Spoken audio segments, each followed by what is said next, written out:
satanist papi ndinoda kuti undiudze kuti satanist papi.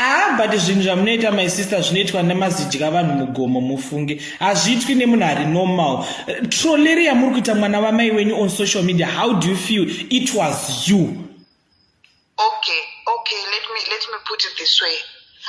Okay, andida kuudza kuti beta isusu kubva kuZimbabwe aita zveungochani, right? Zvine kokana akasiya zveungochani ndimi muda kumusvira here. Akauya akagara nesister yedu. The reason why akadzingirwa is because anga akudheta vanhu vaigara paSalmeat nesister yangu. So sister yangu yakamudzinga akaenda akanogara ega. So beta is no longer part of our family because akazviudza kuti handisine nemi because akatsiurwa, right? But isusu tiri kuti okay, people change, maybe akachinja, but kuti atiunzire Muroora kanhu kaikaya, it's a no, never. Hey. Never. Kanhu kaikaya no. Munhu akuzikanwa no zvavanoita vachiita iwo unozviona. Zvinozobuda sei kuhama aiwa no munhu uyoyo no atofumuka uyoyo. We need something better. Saka imimi muri kumuvengerei because aiswa Tytie pagumbo.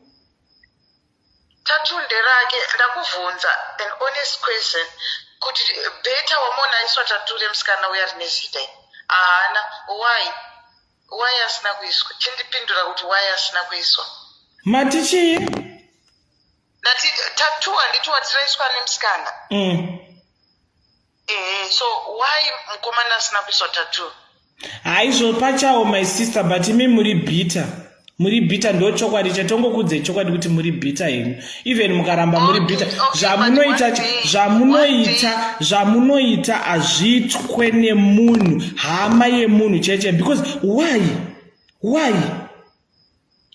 Okay, I'm saying this. One day uchazorangarira kuti sister vabeta vaitaura chokwadi. But inimi maimimega last time ndakakunyarai panyaya yemari ye1000 ya ndimi makauya futi mukafumura. Ndimi futi makauya mukafumura mukati Tytie ndakamudzinga pamba pangu nenya. Do you still remember?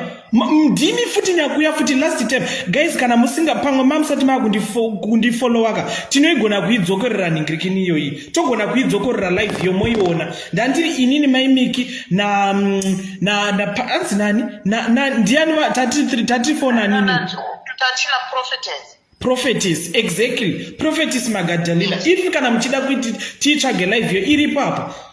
But my sister petoti amusirimi wandakataura nawo ndemumwe wenyu handiti. Makataura nesister yangu, but I was there besides her. Family yenyu munota. No. You see, sister wangu wakaita come through vakataura nyema 1000, right? Inini ndauya ndaita come through tikutaura nyaya idzi, but as a family we are not happy. But kutakata yenyu munotakata. But as a family muri vatakati.